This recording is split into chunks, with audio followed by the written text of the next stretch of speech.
কোন পথে যাবেন, কিভাবে বাঁচবেন। ডাক্তার বললেন ফল ফলালি আর শাকসবজি বেশি খাবেন, কিন্তু মাছ মাংস তো তবুও ইনডাইরেক্ট ঢোকে, তারা খাওয়ার পরে একটু কনজিউম করে। এই ফল ফলালি শাকসবজি ডাইরেক্ট বিষ। কী করবেন? নিয়ম হলো, যখন ফসলে বা ক্ষেতে কীটনাশক স্প্রে করা হবে তার 1 সপ্তাহ আগে বাজারজাত করা যাবে না। এই কালকে বীজ দিচ্ছে, আজকে নিয়ে আসছে সবজি বাজারে। বিদেশি ফল তো অনেক আগেই বাদ দিয়ে দিচ্ছে খাওয়া। তার কারণ শুনছি আপেলে নাকি মোম পালিশ করে, রং দেয়, তারপরে আঙ্গুর টাঙ্গুর এগুলো তো সব ফরমালিনে ভরা। তো এই জন্য দেশি ফলটা একটু খাইতাম। এখন এই লোকালি যে সমস্ত কলা, জাম, আম পাওয়া যায় তার ভিতরেও ফরমালিন ভরা, বীজ দিয়ে পাকায়।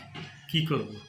মানুষ এত আত্মঘাতী হতে পারে দুনিয়ার কোনো জাতি আমি দেখিনি। দুনিয়ার 12-13 দেশ ঘুরছি, কিন্তু এইরকম আত্মঘাতী জাতি আমি আমার জীবনে দেখি নাই। তো ডাক্তারকে বললাম এই কথা যে এই কেমনে খাবো।